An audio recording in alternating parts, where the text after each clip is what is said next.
बिस्मिल्लाहिर्रहमानिर्रहीम। अस्सलाम वालेकुम नाज़रीन, आप यूट्यूब चैनल देख रहे हैं। मैं इमरान खान हूँ। ये जो खबर मैं आपको देने वाला हूँ ये बहुत इंपॉर्टेंट है। एक तो मैं आपको बता दूँ कि मैं ना घर पे हूँ ना ऑफिस में हूँ। मैं ट्रैवल कर रहा हूँ और किसी ऐसी जगह पे हूँ जहाँ थोड़ी सी ठंड भी ज़्यादा है और आउटडोर में हूँ। लेकिन तमाम तफसीलात मैंने इकट्ठी की। एक तो बहुत तहलका खेज़ खबर है और पहले तो मुझे यकीन नहीं आया, फिर मैंने सोर्सेज से कंफर्म किया तो पता चला कि पाकिस्तान में एक बड़ी एक्टिविटी हो रही है। और एक्टिविटी की है पाकिस्तान की इंटेलिजेंस एजेंसी आईएसआई ने। आईएसआई का एक दफ्तर है इस्लामाबाद में, हम सब जानते हैं, आपारा में। और उस दफ्तर में कुछ सहाफ़ियों को बुलाया गया। ये जिन सहाफ़ियों को बुलाया गया इनकी तादाद कोई थोड़ी नहीं है। मैं नाम किसी का नहीं लूँगा, मुझे 6 सहाफ़ियों के नाम का पता है, बल्कि 6 का नहीं, 3 नाम मुझे ऐसे पता है जिनको मैंने अभी रिकन्फर्म करना है, लेकिन 6 नाम मुझे मुकम्मल तौर पे पता है। तो 9 सहाफ़ियों का तो मैं ज़ाती तौर पे जानता हूँ, लेकिन जो डाटा मेरे पास है वो लगभग बताता है कि 20 के करीब सहाफ़ी हैं कम से कम, जिनको अभी तक बुला के फ़र्दन फ़र्दन या दो दो करके और उन्हें कुछ गाइडलाइन दी गई है। ये तमाम वो सहाफ़ी हैं जिनसे कुछ सरकार खुश नहीं है। ये वो सहाफ़ी हैं जिनसे पाकिस्तान की मिलिट्री एस्टेब्लिशमेंट अपनी मर्ज़ी का बयानिया बनवाने में मुकम्मल तौर पे कामयाब नहीं हुई। अब और ये सीनियर लोग हैं सारे, ऐसे नहीं हैं, ये मकबूल लोग हैं, आप सारे इनको जानते हैं। तो इन लोगों को बुलवाया गया और आईएसआई ऑफिसर्स ने इनसे मुलाकातें की हैं और इनको कुछ को धमकाया गया, कुछ को प्यार से समझाया गया और कुछ को दीगर तरीके भी बहुत सारे होते हैं इनके पास। तो जैसे जैसे कोई काबू आया, कोशिश की गई कि इन सहाफ़ियों को कुछ चीज़ों पे कायल किया जाए या कम से कम वार्न किया जाए, और एक वार्निंग देकर ने छोड़ा गया तमाम सहाफ़ियों को। अब जो चीज़ें इनके सामने रखी गई वो मैं आपको बता देता हूँ। एक तो इन सहाफ़ियों से डिमांड किया गया कुछ चीज़ों के बारे में कि इन चीज़ों पे आप बात नहीं करेंगे, और दूसरा इन सहाफ़ियों से डिमांड किया गया कि आप इन चीज़ों पे बात करेंगे, और तीसरा इन सहाफ़ियों को यह भी बताया गया कि आपने फोकस किन चीज़ों पे रखना है और किन पर नहीं रखना। फिर आपको पता है किस तरीके से धमकाया जाता है। तो सबसे पहली जो चीज़ मुझे कंफर्म हुई वो दहशतगर्दी का मामला है। गुज़िश्ता एक हफ्ते में दहशतगर्दी के वाक़यात में दर्जनों अफराद पाकिस्तान में शहीद हो गए।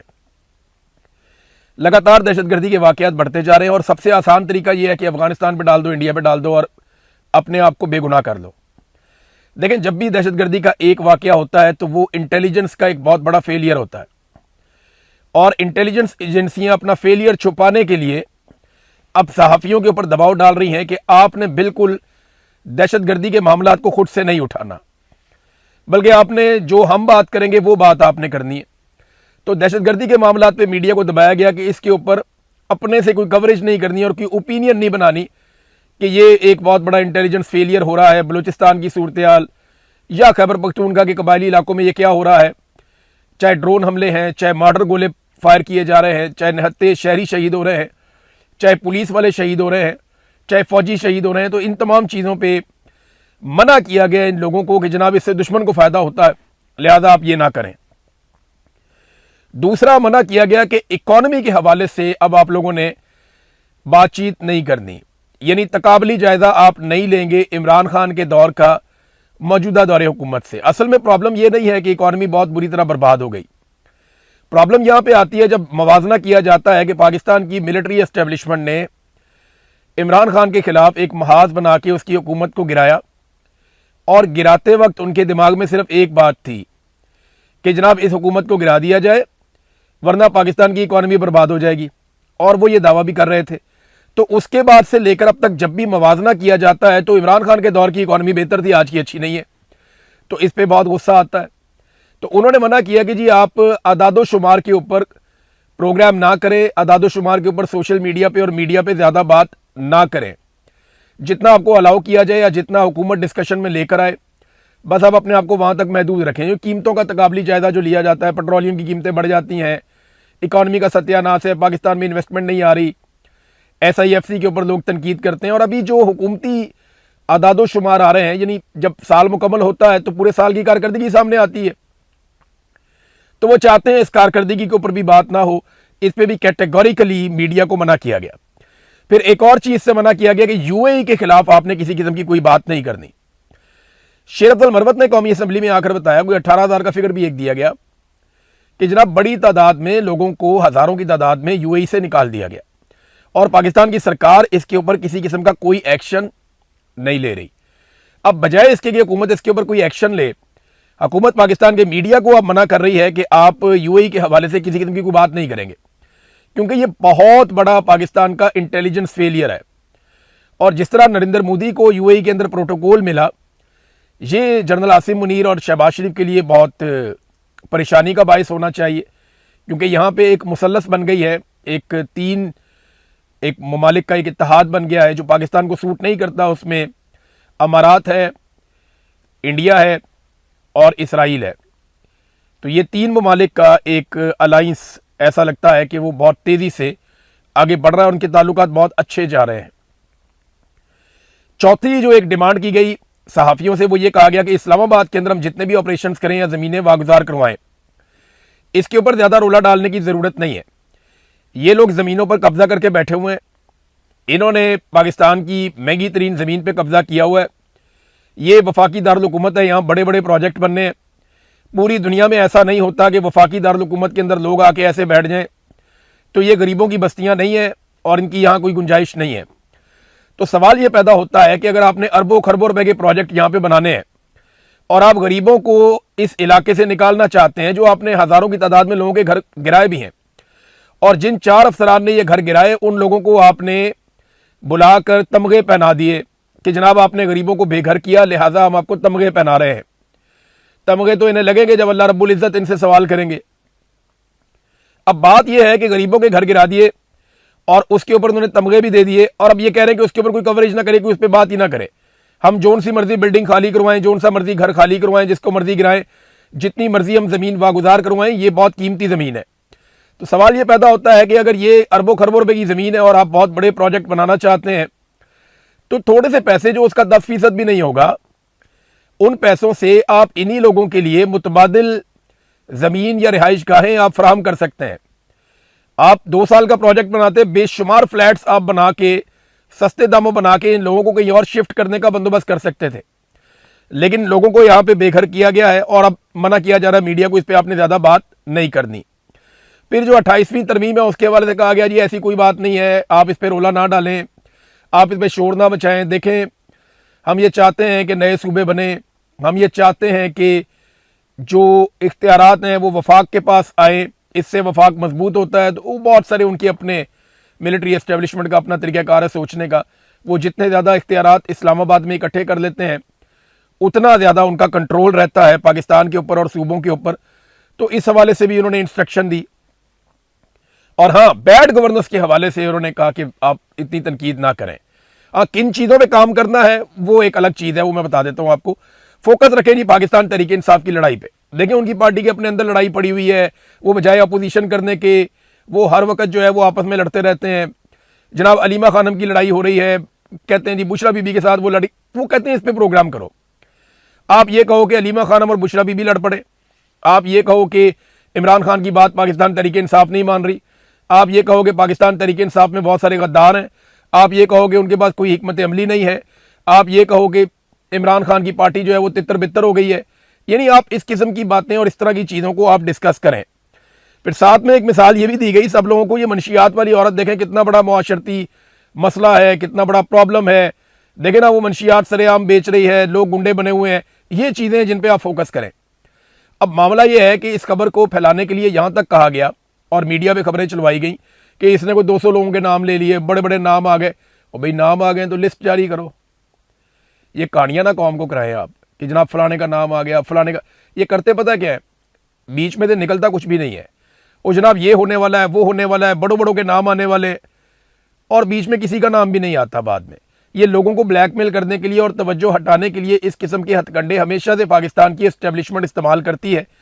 और वही हथकंडे ना सिर्फ ये इस्तेमाल कर रहे हैं बल्कि मीडिया को भी मजबूर कर रहे हैं।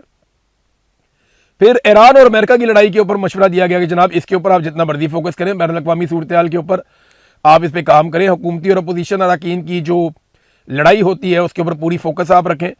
तो नॉन इश्यूज़ को आप इश्यूज़ बनाएं। आप इकॉनमी पे बात नहीं कर सकते, महंगाई पे बात नहीं कर सकते, दहशतगर्दी पे बात नहीं कर सकते, आप पाकिस्तान की तबाही जो हो रही है उस पर बात नहीं कर सकते, जो फेलियर है पाकिस्तान की इंटेलिजेंस एजेंसीज का आप उस पर बात नहीं कर सकते, जो कुछ यूएई ने पाकिस्तानियों के साथ वहां पे हो रहा है वो आपका एक बहुत बड़ी नाकामी है खारजी महाज के ऊपर, उसके ऊपर आप बात नहीं कर सकते। तो फिर मीडिया बात करे किस पर? मीडिया को तो फिर चुप ही रहना चाहिए ना। अच्छा, इसमें ना एक और खबर आई है, वो खबर मैं आप तक पहुंचाता हूं। शहबाज शरीफ ने हातम ताई की कब्र पे लात मारी है और पेट्रोलियम मसनूआत की कीमतों को पूरे 5 रुपए कम कर दिया है। यानी इन लोगों को शर्म भी नहीं आती, जब ये कीमत बढ़ाते हैं तो ये 50-50 रुपए इकट्ठी बढ़ा देते हैं, और जब ये कम करते हैं तो ये 5 रुपए कम करने के बाद उसकी हेडलाइंस लगवाते हैं, उसके इश्तेहारात छपवाते हैं। इमरान खान जो पेट्रोल 150 रुपए का दे रहा था, ये 410 रुपए का, 415 रुपए का देने के बाद ये कहते हैं जनाब हम बहुत सस्ता बेच रहे हैं, हमने अवाम को बहुत रिलीफ दे दिया, और उसमें भी 5 रुपए छोड़ दिया। और आज भी पेट्रोलियम मसनूआत की कीमतें उतनी नहीं है जितनी इमरान खान साहब के दौर में थी। तो इमरान खान कैसे सस्ता दे रहा था भाई, जो आप नहीं दे पा रहे? कौमी खजाने में जितना पैसा पड़ा हुआ है वो सारा का सारा या तो सऊदी अरब का है या चाइना का पड़ा हुआ है, इनके पास अपना पैसा तो नहीं है वहां पे। और एक और खबर आप ले लें कि आईएमएफ के कहने के ऊपर पाकिस्तान की सरकार ने अब यह फैसला कर लिया है कि जुलाई से चाहे वो बिजली के बिल हों, चाहे वो गैस के बिल हों, चाहे आप पेट्रोल डालने के लिए जाएं पेट्रोल पंप पे, इन तीनों चीजों के ऊपर जितनी भी सब्सिडी थी, थोड़ी थी, बहुत थोड़ी थी, गरीब आदमी के लिए थी, बहुत छोटे सारिफ के लिए थी, वो सारी की सारी सब्सिडीज अब खत्म कर दी गई हैं। 1 जुलाई के बाद मुबैना तौर पे आपको ये सब्सिडीज नहीं मिलेंगी। उसके बाद आप बिजली के बिलों में और गैस के बिलों में जब सब्सिडीज नहीं देखेंगे तो इसका मतलब यह है कि आपको बहुत भारी बिल अदा करने पड़ेंगे, और एक नया सरचार्ज भी आयद किया जाएगा पाकिस्तानियों के ऊपर, जो वादा पाकिस्तान ने आईएमएफ के साथ किया है। और उस सरचार्ज के तहत पाकिस्तानी 1764 अरब रुपए का इजाफी टैक्स पे करेंगे, और यह सरचार्ज लगाया जाएगा बिजली के बिलों में। यानी जो आपको बिल आएगा उसमें एक नया सरचार्ज भी शामिल होगा। आपको इतना बिल नहीं आएगा जितने आपको टैक्सेस पड़ेंगे। एक तो बिजली की कीमत 4 गुना कर दी, उसके बाद जो टैक्सेस है उनको इतना बढ़ा दिया कि इतनी तो बिजली की कीमत नहीं है जितने हम टैक्स दे रहे हैं। फिर कैपेसिटी पेमेंट की मद में हम 2-2 हजार अरब रुपया दे रहे हैं, और बार बार दे रहे हैं, हर साल दे रहे हैं, और उस बिजली का पैसा दे रहे हैं जो बिजली पैदा भी नहीं हो रही। तो इस सूरत हाल को पाकिस्तानियों के लिए लाकर पाकिस्तानियों को यहां खड़ा कर दिया गया है। तो इतना सारा जो इन्होंने कर्जा लिया, कभी आपने सोचा है कि लगभग 53-54 हजार अरब रुपया इन्होंने ले लिया? पाकिस्तान की पूरी तारीख में पाकिस्तान ने 75 साल में इतना कर्जा नहीं लिया जितना कर्जा इन्होंने 4 साल में ले लिया आसिम मुनीर साहब ने। अब यह कर्जा खर्च कहां पे किया गया? तरक्याती बजट तो ना होने के बराबर है। आपके तरक्याती मंसूबे सारे बंद हैं, ना कोई डैम बन रहे हैं, ना कोई अस्पताल बन रहे हैं, ना कोई यूनिवर्सिटी बन रही है, ना कोई पाकिस्तान बहुत बड़े बड़े कोई दिफाई प्रोजेक्ट बना रहा है, ना पाकिस्तान के दिफाई बजट कोई बहुत बड़े हो गए हैं, ना पाकिस्तान कोई बहुत बड़े पैमाने पे बाइनिंग कर रहा है, ना हम अपने तेल के ज़खायर ढूंढ रहे हैं, ना हम कुछ दूसरे तीसरे काम कर रहे, कुछ भी नहीं कर रहे। ना हमने इन्वायरमेंट पे काम किया, ना हमने सियाहत पे काम किया, ना हम दहशतगर्दी के मैदान में कामयाब हुए, ना हमने अपने इदारों को इन्हांस किया, कुछ भी तो नहीं किया हमने। इंफ्रास्ट्रक्चर भी नहीं बनाया, लोगों को जो सब्सिडीज पहले दी जाती थी वो भी वापस ले ली, ना सरकारी मुलाजमों की तनख्वाहें बढ़ाई। तो ये पैसा सारा जा कहां पे रहा है भाई? इतना ज्यादा पैसा ले लिया आपने, पैसा कहां जा रहा है? यानी 1000 अरब का रखा गया था तरक्याती बजट, उसका भी सिर्फ 33% खर्च किया गया है। 334 अरब रुपए खर्च किया गया 1000 अरब में से, यानी 33% इन्होंने खर्च किया सिर्फ उस बजट का जो इन्होंने तरक्याती मंसूबों के लिए रखा हुआ था। तो ये बाकी पैसे क्यों नहीं खर्च कर पा रहे? तरक्याती मंसूबे भी बंद पड़े हुए हैं, तो पाकिस्तान आगे कैसे जाएगा? यह है जनाब एक बड़ा सवाल। नाज़रीन, इमरान खान साहब की मुंतकली वाले मामले में भी एक रोला पड़ा हुआ है कि उन्हें अस्पताल में मुंतकिल किया जाए, उनका इलाज करवाया जाए। देखें, मैं बतौर जर्नलिस्ट ना मुझे 2-3 चीज़ें थोड़ी सी अजीब लगी हैं। नंबर 1, सुहेल अफरीदी साहब ने 1 हफ्ते का टाइम दिया जो मंगल वाले दिन मुकम्मल हो जाएगा, कि मंगल वाले दिन अगर इमरान खान साहब की फैमिली की मुलाकात करवा दी गई या इमरान खान साहब को मंगल वाले दिन तक अस्पताल मुंतकिल किया गया, उनके अपने डॉक्टर्स और फैमिली की मर्जी से उनका इलाज करवाया गया, तो फिर तो ठीक है। लेकिन अगर ये नहीं किया जाता तो सुहेल अफरीदी साहब ज्यादा सख्त रद्द अमल देंगे। अब महमूद अचकज़ई साहब और अल्लामा राजा नासिर अब्बास साहब ने भी बड़ी सख्त तकारीर की हैं। महमूद अचकज़ई साहब ये कहते हैं कि जनाब अगर आपने फैमिली को मिलवाना है तो आप बताएं कब मिलवाएंगे, इमरान खान का इलाज करवाना है या नहीं करवाना ये भी बताएं, आपके पास 3 दिन है, 3 दिनों में आप हमें आगाह करें वरना फिर हम पार्लियामेंट नहीं चलने देंगे। अब दोनों ने अपनी अपनी जगह धमकी दी है और दोनों के 3 दिन और 7 दिन मुकम्मल हो रहे हैं मंगल को।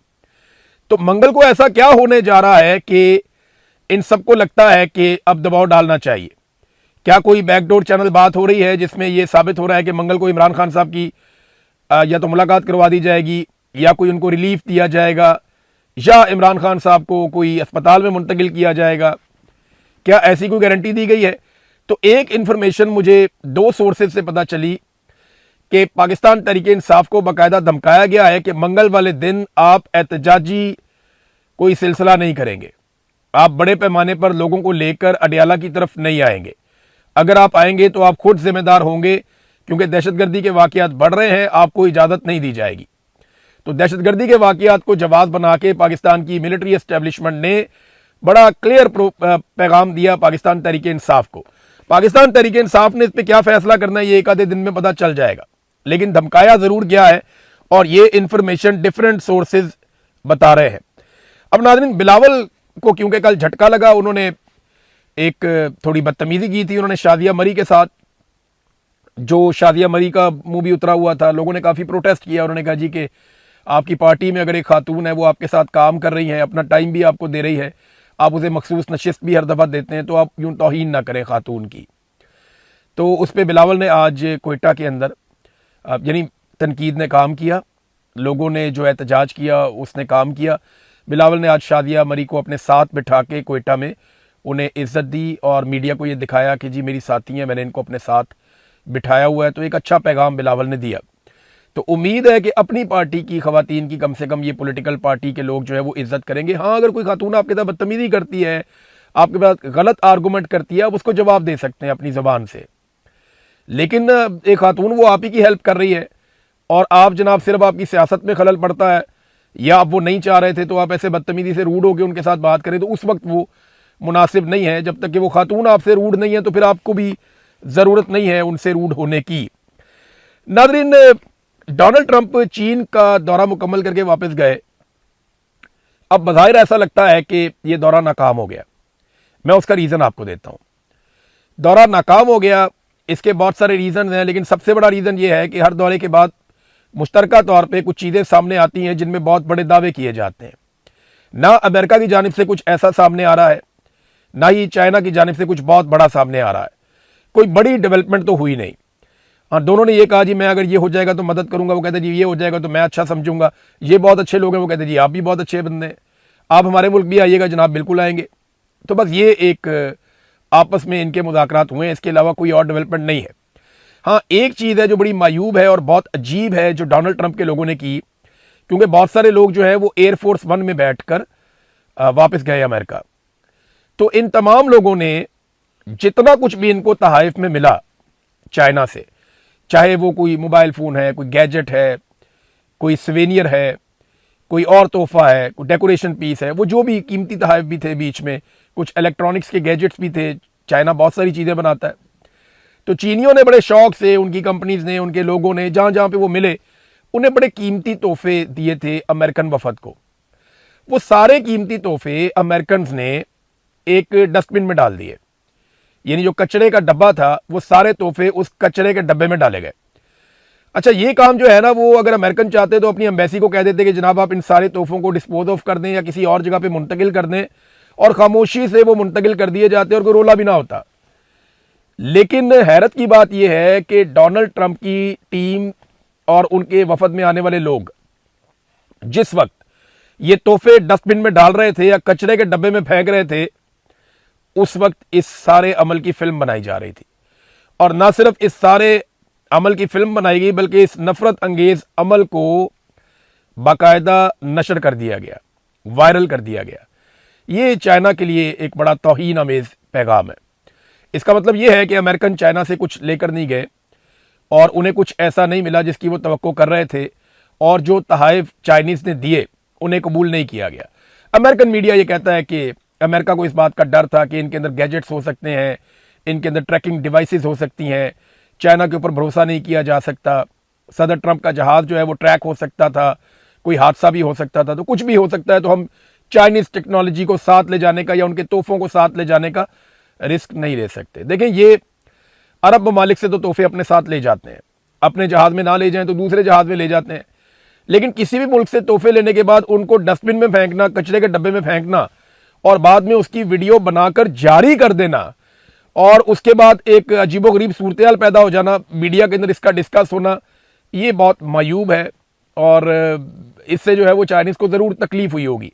लेकिन चाइनीज़ ने अमेरिकन को ज़रूर कोई ऐसी तकलीफ दी है